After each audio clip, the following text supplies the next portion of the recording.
Welcome to the Master Debaters, everybody. The show where we solve pop culture's problems, one outrage at a time. I'm Abe, co-host of the Movies and Stuff show, which can be seen live every Tuesday at 9 p.m. Eastern, right here on this channel.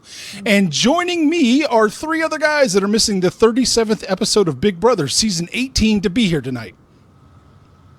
Yeah. Yep. Yeah. Hello. Yes. Yeah. First up, it's my co-host on the Movies and Stuff show. He is so talented, he makes his mic literally crackle. It's my man, Dan. You know, we are seeing live Tuesdays, 9 p.m. We were still live this Tuesday, 9 p.m., but we just said, fuck it, and just kind of quit the show mid-show. Yep. There we go. We vegetable lasagna ourselves. That's how we say it. If anyone hears static right now, just let us know right now. I'm just going to walk off. Yeah, there you go. All right, second up. It's the man that classes up every single joint he walks in.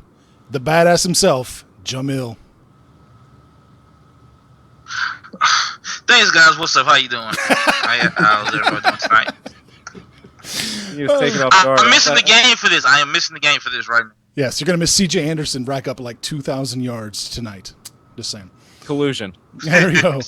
And finally joining us, it's the filmmaker and author who is often seen telling people that jet fuel can't melt steel beams. The tinfoil hat-wearing man himself, Tom. It's true. I hear PTA has a new movie officially coming out next year, so you're probably excited about that, Abe. Oh, yeah, well, I think we're all just Daniel all a buzz around here. Day-Lewis. Yeah. Daniel Day-Lewis, yeah. There Will Be Takes Blood, place- too. London fashion industry in the 50s. Riveting. Can't wait. Apparently it's selling for record amounts of money, too. Can't wait. Yep. Round Table, January 2018. Boom. I'm done. I think the show should just be over now. Yes. As you guys know, we are trying to do a debate show here. I'm going to throw out some three topics. I'm going to give each of you 60 seconds to make your points, and then I'm cutting you off and moving on to the next person. So let's get into it. Let's get into topic one.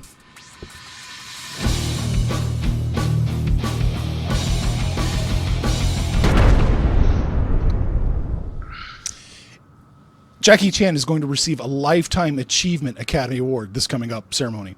And at first glance, this seems like a simple enough idea. But when you really start to unpack it, I think it raises some questions.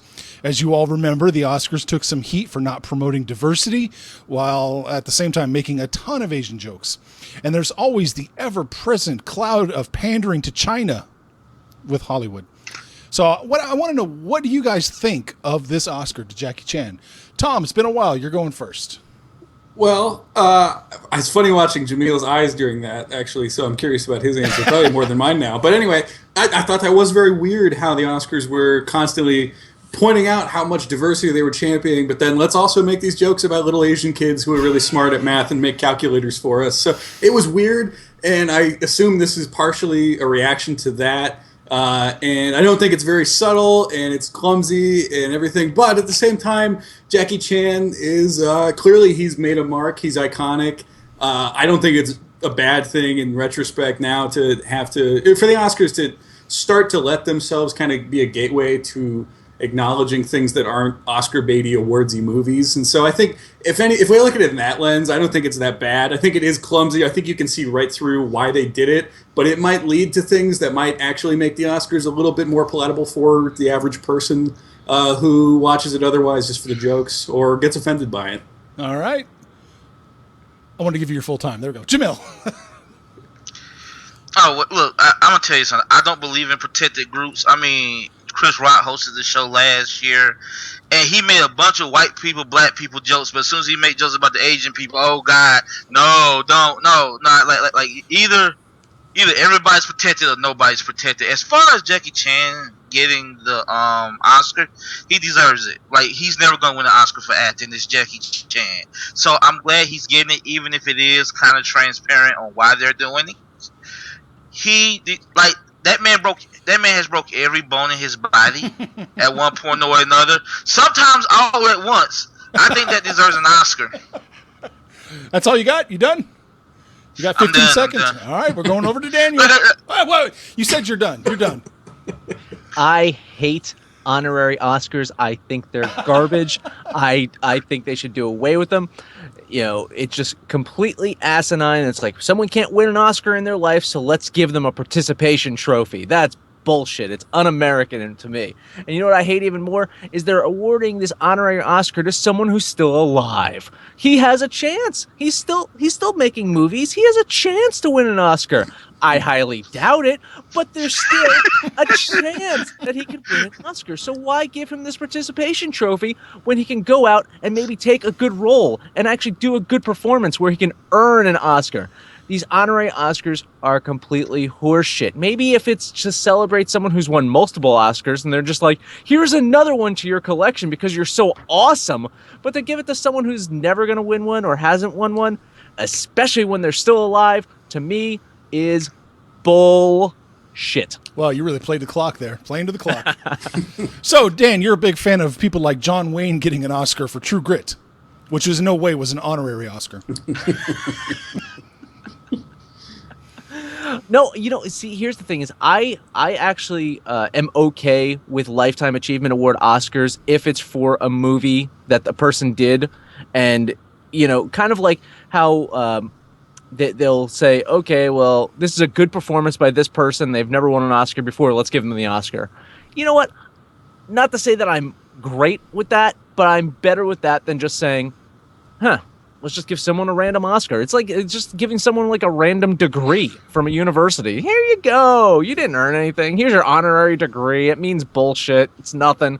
But here with an Oscar, it's the same. All Oscars are created equal. Maybe if it was like a miniature Oscar that they give to these honorees. So you know you go to someone's house and you see this really small Oscar. It's like, oh, that's not a real Oscar. That's one giving a tiny Oscar to an Asian guy is not going to help with the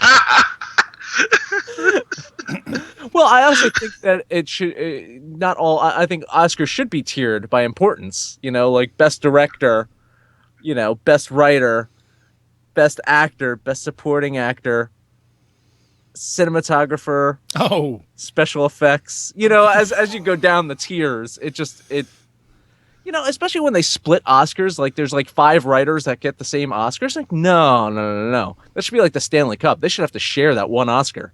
They shouldn't each get their own Oscar. Throw it on the floor. Let them fight it out. I find it interesting, Tom, that a man that primarily did foreign films, granted they were action films, in your mind is accessible for the average person. That appeals to the average Oscar watcher. You know, I think more people probably saw the Rush Hour movies than most movies that have won Best Picture in the last 10 years. I think I see it. It's more like a gateway Oscar to maybe the Oscars actually reforming. Like, you know, when they switched to doing 10 movies, the idea was that they'd have movies that people see and then the movies that people who vote for Academy Awards see all in one mix. And instead, it was just 10 movies that people who vote for Academy Awards see. So, I'm always kind of a fan of let's kind of reform that system a little bit. I don't think you earn an Oscar so much as you play to what the Oscars generally are looking for. I think that's what Jamil was getting at, too, yeah. It's more of a social club than it is an actual... Yeah. Honestly, if this is because Chris Rock made a couple of Asian jokes, and again, I sat there and watched that man drag black people and white people through the mud. And as soon as he make a joke about little Asian kids being smart, all of a sudden people up in arms. I don't like that. No protected groups. And it was a harmless joke at that. He's saying they were smart. Look, I'll take that. I would take that stereotype. If there was a stereotype to take as a black man, I'd take the one about being smart. God damn it. Can I take the penis one off your hands then? Not all stereotypes are bad to have. Oh, man. Well, there is still a chance. I like Dan's point. There's still a chance that he could win an Academy Award. For real. Is there? Really? You believe that? We don't know what the Panama Papers movie, what it's going to be about. I don't know. When Jackie Chan plays, a guy dying of AIDS, I guess we'll see. But otherwise, I'm not betting on it. Jackie Chan could be a priest in the Holocaust. Maybe. I don't know. He's never going to win an Oscar. Do you really think, Dan, does he have a snowball's chance in hell? What kind of odds would you give me? Would you give me like 10 million to 1? 10 million to 1? No, I can't go that high. Because if anyone gives you 10 million to 1, You take it. You take it. Yeah. No, I'm not going to give that odds. I think I'm laying odds that we're going to go to topic 2, though, right now.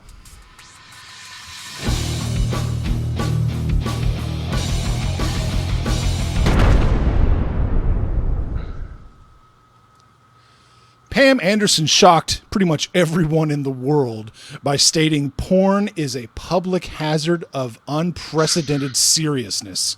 So, with your families watching and friends and significant others, I'm calling you out right here, right now. Is Pam right, or should porn be allowed to continue? Jamil, let's go.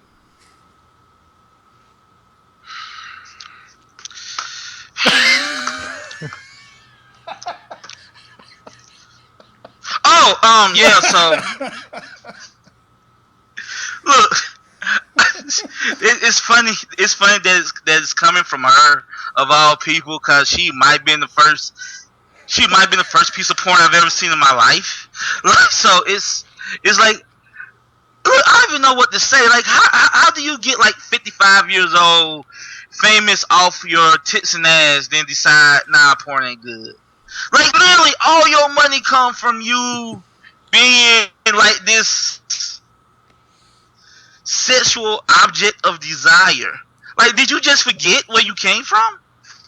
Like, you know what? Because you got kids now? I don't know. I have nothing to say. It's fucking. It's stupid. It's. All right, there you go, Daniel. It's definitely not like a public issue. It's nothing that's gonna destroy the world. I think we have a lot more things going on that people should be up at arms about. I mean, let's see, black people being killed in the streets by cops, getting rid of porn. Which one should we kind of be going for? I don't know. I mean, is one greater than or equal to the other? It boggles my mind when it's things like this that consume people and become their passion. We must get rid of this. This is going to destroy society. This is going to... I mean, come on. I mean, if porn hasn't destroyed society yet, I don't know if it's going to. It's with the technology we have, yeah, it's more accessible than it was maybe 30 years ago, but still, society's still going for the most part. All right. I know Tom watches the arty porn. Let's hear what he has to say. Well, I'm going to kind of build on what Dan's saying, which is that I think that any society is going to have it. It's not going to go away. If anything, it seems like in her quote, she was kind of arguing maybe for more regulations on how it can be gotten or what can be in it. But I think it kind of comes down to that issue of whatever problems she's seeing in it from the people who are consuming it, that you still have a culture that sort of celebrates the existence of it as an art form. And so I think, at the end of the day, it's not going to go away because of that. And that's more of a cultural trend that she's having a problem with, I think, than an industry.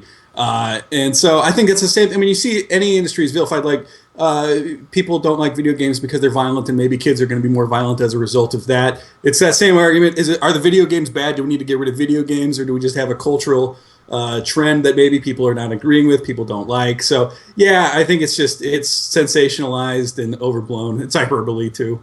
All right. Yeah, I kind of agree with all of you guys.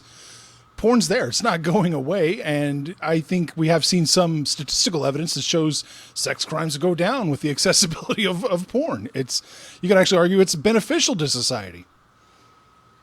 Wasn't she Playmate of the Year one year, if I'm not mistaken? Yes.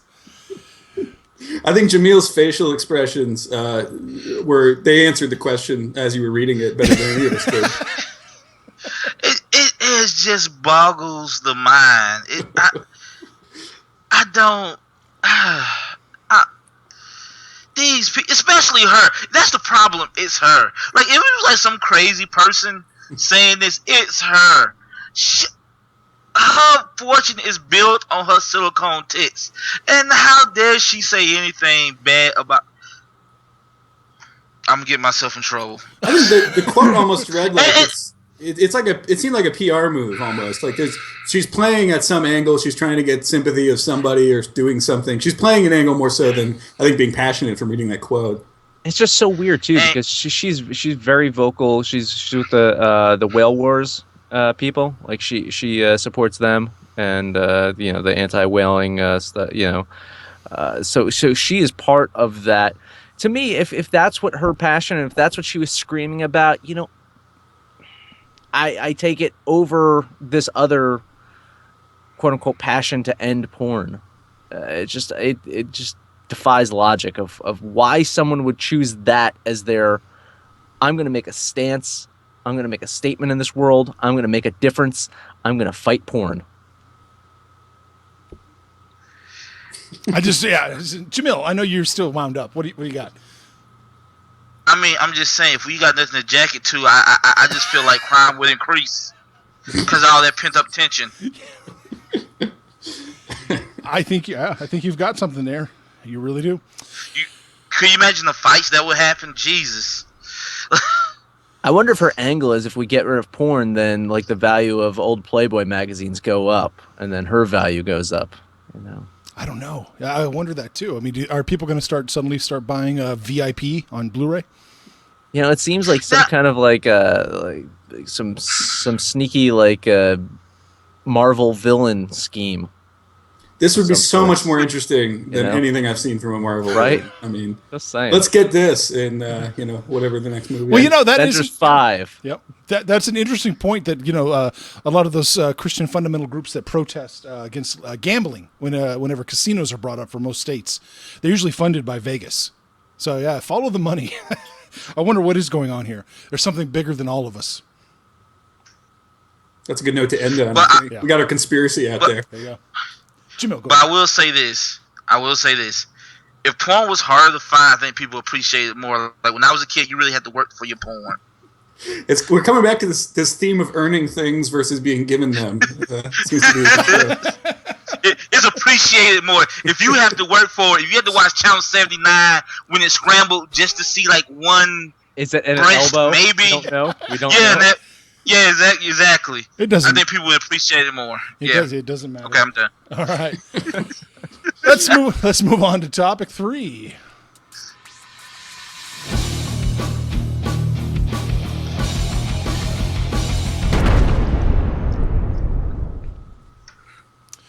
Mark Ruffalo is under fire for producing a movie called Anything. In this movie, he casted a cisgendered male, and for those of you that don't know, cisgendered means you identify with the gender you were born with, to play a transgendered woman. The trans community and allies are, again, very much upset by this.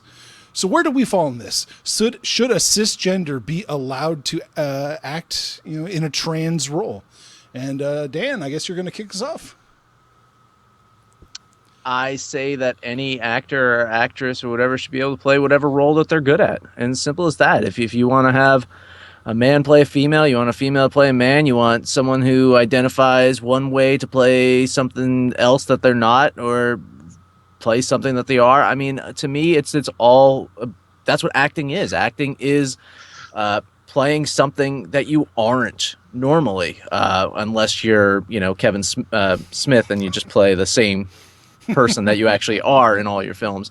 So to me, I'm not seeing an issue with this, because if it was vice versa, if it was a transgender playing a cisgender person, I don't think that's an issue if they can pull off the role, and that's all that matters.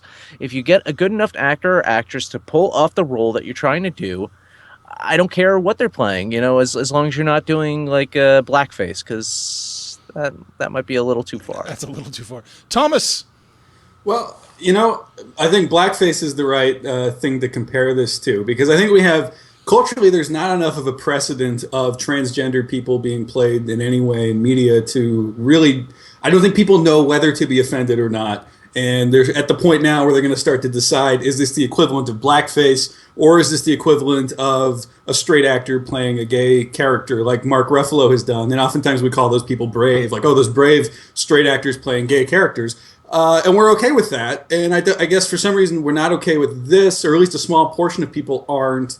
And it's weird that I think Mark Ruffalo has his heart in the right place. He's often been supportive of a lot of progressive causes. And as a result of this, you're going to have, I think, because you don't really have an establishment of trans actors, you're going to see just fewer people are going to want to cast trans characters or incorporate. It's going to be less representation and probably more tokenism if you're villainizing someone who had their heart in the right place, but maybe doesn't know if it's a problem. Jamil. I mean, do we even know? Maybe he tried. Maybe they're just not enough. I'm not saying that there's not. Please don't get angry at me. Like, I don't know that many transgender actors. I know there's Laverne Cox. Sometimes RuPaul adds. I'm pretty sure there's like a couple more that I'm figuring off the top of my head. But maybe he tried. Maybe it's just not that many that can actually act. And you know, I don't remember this being a problem when Joker. What's his face? Leto.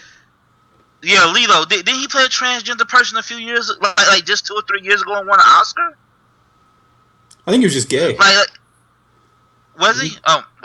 Maybe. Yeah. No, I'm sure. But the point is, like, I don't remember this being a problem before. I don't know why it is now. Like if these people complaining, maybe they can suggest some trans actors in the future. But right now, I see it as a non-issue. Like I just do. All right.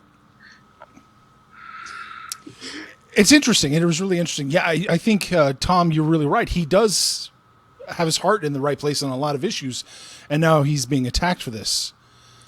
Well, I think it's going to affect how many people are going to attempt to represent trans people in a market where you have to be bankable. You have to be able to get the money to do that by people who think they're going to get the money back. I know that the guy that he cast, he'd worked with in an HBO movie, so I don't really know the logistics of what makes that guy bankable or not, but I think in terms of a lot of other people, when they're trying to get their projects off the ground, you're not going to see a lot of people who are generally considered bankable trans stars out there. And if Mark Ruffalo, who's basically trying to service maybe an underrepresented portion of the culture through a trans story, if he gets villainized for doing so, with the choice that he made, I just think you're not going to see as many people be as eager to create that genre, which really barely exists right now. Yeah, no, I agree with that. Dan, what do you think? I mean, if you get kicked in the teeth, are you just going to be... Are people going to take this as a signal to just stay the hell away from this idea? I just wonder what percentage of transgender people are angry about it. You know, it always seems like these types of, big kind of movements are actually, 3 people in their sock puppets or something like that, where it's, I don't know if there are more transgender people that are happy that at least there is subject matter being told about them, as opposed to them being kind of shunned or forgotten or not being represented in the media at all. I think it's a step in the right direction what Ruffalo's doing here, and I think Tom's completely right. If he's getting backlash for trying to do something positive, and he's genuinely been known to be very of an accepting person, and genuinely cares, no one else is going to try this. Where did the complaints start? Do we have a one person or group or something that originated it? I can't remember. It was probably Tumblr. It was Twitter. Yeah, Twitter. Okay. An actor, Jen Richards said, "I auditioned for this. I auditioned for this. I told them they shouldn't have a cis man playing a trans woman. They didn't care. So then that started. Why is yeah. See.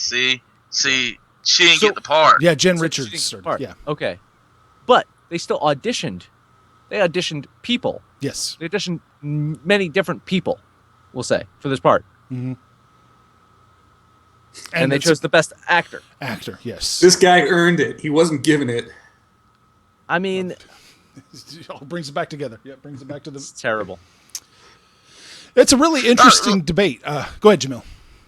No. Dan, to my point, like, usually it's like 5 people on Tumblr. And I'm going to tell you, anybody in a marginalized group, whether it be black, gay, woman, there's always those militants that makes a lot more noise than how people actually feel.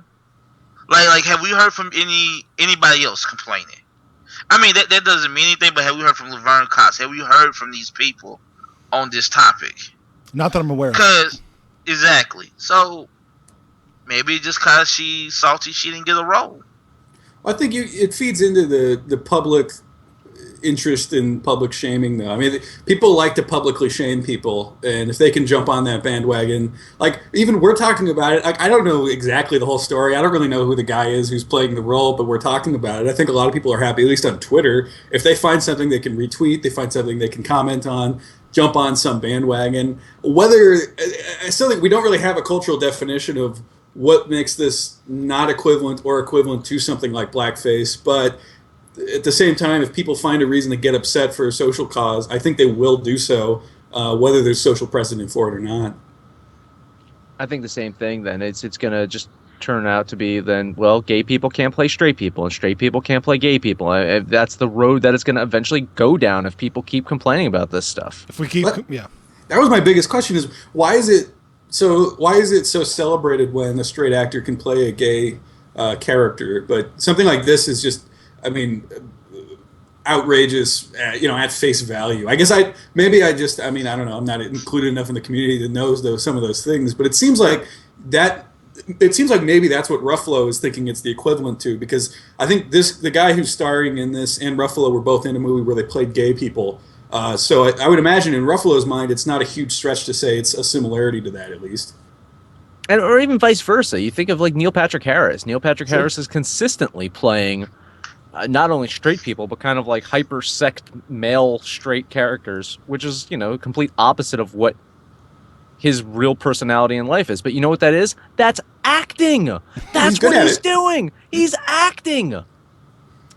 Yeah. But you can't say, it's like, no, well, sorry, Neil, you can't have this part because you're gay and it's a straight character. Come on. Because it would damage the community. Right. I have a hard time getting behind that, yeah. Anybody else? Jamil, you got anything to add? You done? I got nothing that's just stupid. All right, we got enough time. Let's do a bonus topic. Our bonus topic slide is a little different today. Here it is. Bonus topic. Bonus topic. All right, there we go. Shia LaBeouf blasted Steven Spielberg in an interview. He said he's less a director than he is a fucking company. So I want to know, I think you guys have all read it, how do we feel about Shia? Whose turn is to go? Tom, you're going first. I think Shia is trying to publicly burn bridges to some extent because it gets attention. And I know he's in his, I am not famous. He wears that on his head or whatever with the hat or with the bag on his head. And it's a weird performance arty thing that he's kind of going through right now, whatever phase it is. I don't think his point is completely wrong, but he's doing it in an intentionally inflammatory and unprofessional way. I think more just to turn heads and to get people. I don't know what reaction he's going for, but I get the sense he's not so much outraged that he made money with Spielberg, or that I don't think it's so much an issue of the art even. I think it's just Shia is famous. He got to some point. He's dissatisfied. He's having some existential funk. Maybe he's pulling a Joaquin Phoenix and making some documentary about it. I don't know. We won't know. But it's just to turn heads, I think, ultimately. Although I think he may have a point. I think there are things to complain about with Spielberg. But that's not what he's trying to incite here, I don't think. All right. Jamil! Man, fuck Shia LaBeouf. Look, I'm going to tell you something. I said this last night on Facebook. As a man, I don't respect this. Even if he has a point, I don't respect this. That man made you famous. He brought you to this game. He's the reason you have enough money to do all this weird shit that you want to do now. He got a role in Transformers. He got him in Indiana Jones movies. Whether those movies are good or not, Steven Spielberg believed in him. Does he have a point? Maybe he does. But it's not his place. He should have a sense of loyalty, or at least enough gratitude to not shit on this man. A man, mind you, who's very powerful, but even just not from that. Just a man who helped you. Just a man that was kind enough, that seen something in you. It's not his fault that you're a fucking alcoholic and a fucking raging lunatic. And you burnt almost all your goodwill in Hollywood. Do not put that on Steven. Fuck Shia LaBeouf. He's bitch made. Oh, Dan, take us home.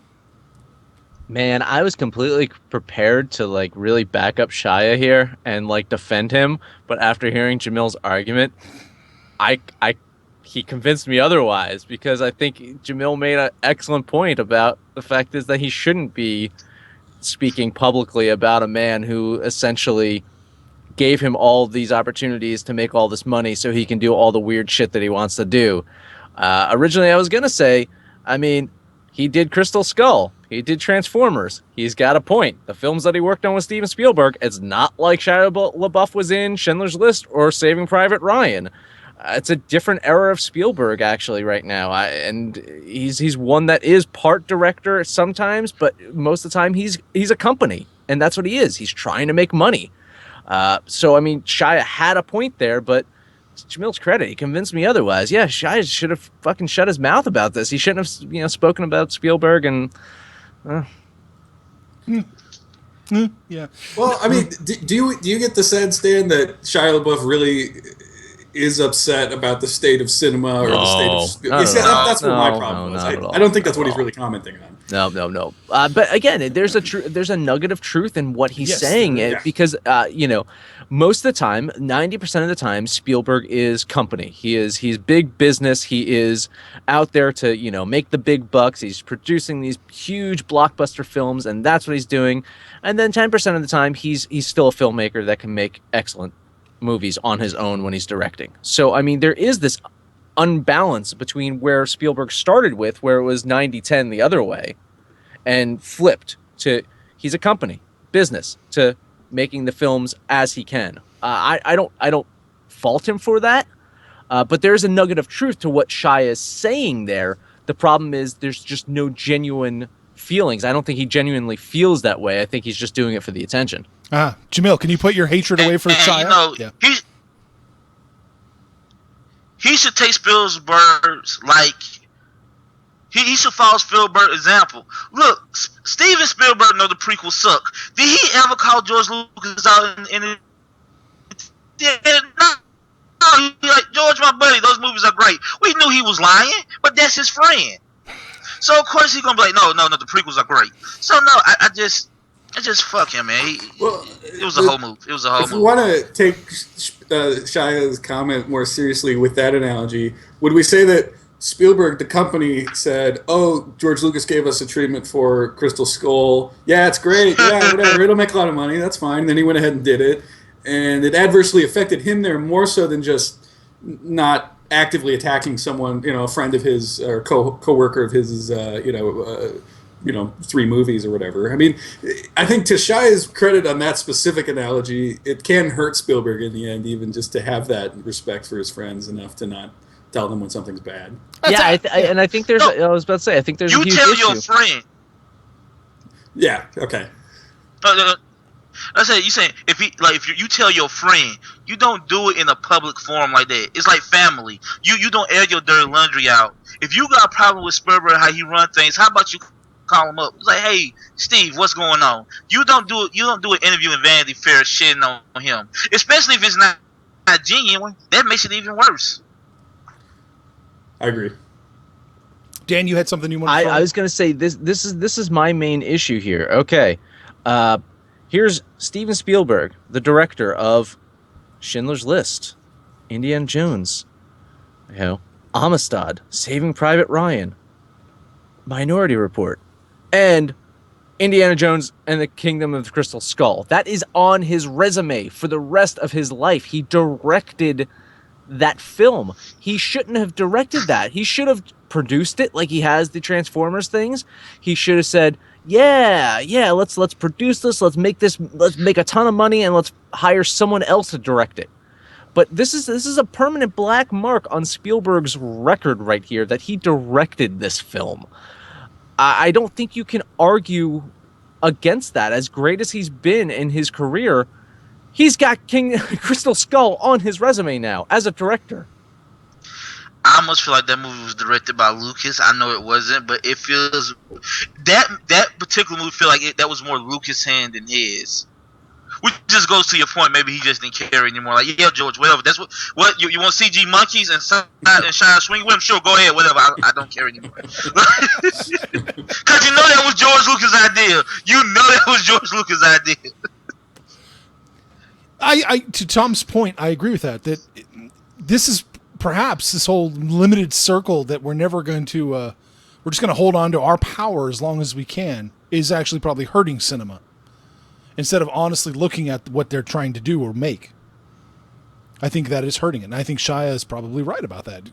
Spielberg probably is a corporation at this point, much more than he is an actual filmmaker with a voice anymore. Well, I think that's the industry now. I think to be a successful filmmaker now, you're a brand, you're a corporation. You're not really a voice. And I don't think Shia is really doing anything to save cinema either. Not at all. No. I mean, I think the greatest thing that greatest achievement he's done in cinema lately is watching his own films. Like, that was riveting to see his reactions of him watching his own films. It was actually quite enjoyable to see his reactions to that. Yeah, but Shia has a lot less power than Spielberg or Lucas. They could actually cause real change if they wanted to.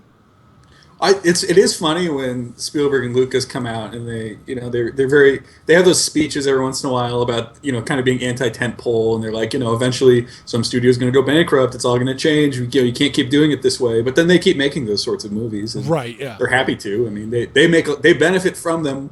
They in some ways created the model for it to become what it is. Yes, they did. So I mean, yeah, there's definitely hypocrisy there. Okay. But I mean, in the same sense, though, it's looking around a classroom as a parent and say, these kids are out of control, but not my kid. My kid's fine. And that's what they're doing here. Is they're like, this is all out of control. This needs to change. This is just ridiculous. But what we're doing is okay. No, we're fine. I wonder sometimes if they're even saying that, or if they're just like, this is ridiculous that we can keep doing this, but they kind of say it in a little bit more guarded way. It's possible. Like, I mean, it's the whole Donald Trump is like, I shouldn't be able to make my shirts in China or, hire Mexicans to do my work, but I'm allowed to, so I'm going to do it, I went a little political for you, Tom. There we go. All right. Any final thoughts on this? Nope. Okay. Well, I want to thank you guys. If it wasn't for Spielberg, Shia, if it wasn't for Spielberg, Shia would still be known as the kid from Even Stevens. That's all. Yes, Even Stevens. All right, let's close this out. I want to thank you guys for doing this with me. As a reminder, anybody who's watching, if you could give us a like, comment, or even a subscribe. There you go. To us, we'd really appreciate it. We are inching our way towards 200 subs, and it's pretty cool. Yeah, almost there. Almost there, yes. And also, check out some of the other shows, because this one's only every other week. In between the times, you can watch movies and stuff on Wednesday, 9 p.m. Tuesdays. Tuesdays, 9 p.m. Tuesdays. Since when? You can watch the rerun on Wednesday. Oh, yes, there you can. Yeah, Yes, you can actually watch it any time. Yeah. Any time of the day that you want to. But if you want to watch it live. Tuesdays, 9 p.m. Eastern. According to Dan, it's Tuesdays. I thought it was Wednesdays. I don't know. And vegetable lasagna. Maybe. We don't know yet. Yeah, it's on hiatus, I think. It's on hiatus? Okay. They're going to come back with something big and badass. They're going to increase their budget and come back with CGI. And I'm going to hold you to that, Abe. Yeah. So does it just mean that we're going to have Tom on our show more often? I think so. Yeah. Tom's just going to be the third host on movies and stuff for a while. Yes. I'm fine with that. Yeah, I mean, if that's the case, then that's what's Abe and Chris can constantly wonder what day the shows are supposed to be on and never quite figure it out. Yes. I knew what day this show was supposed to be on. Chris didn't know. And Jamil can be heard sporadically on the Jack Random Show. What's going on with the schedule over there at the Jack Random Corporation? Life, basically. Something really horrific. I don't want to say it. We actually recorded today, so it'll be on the show in a couple of days. But something horrific happened. But everything's fine now. We should be back to a normal schedule. But life finds a way to ruin our show. Life finds a way. Finds a way. Yes. Yes. All right, cool. And where would people hear the Jack Random podcast? TheSupernuts.com. All right, there you go. Thank you guys again so much for doing this. I have a blast doing it every other week. Looking forward to doing it in 2 weeks. Thanks, guys. Later. Peace.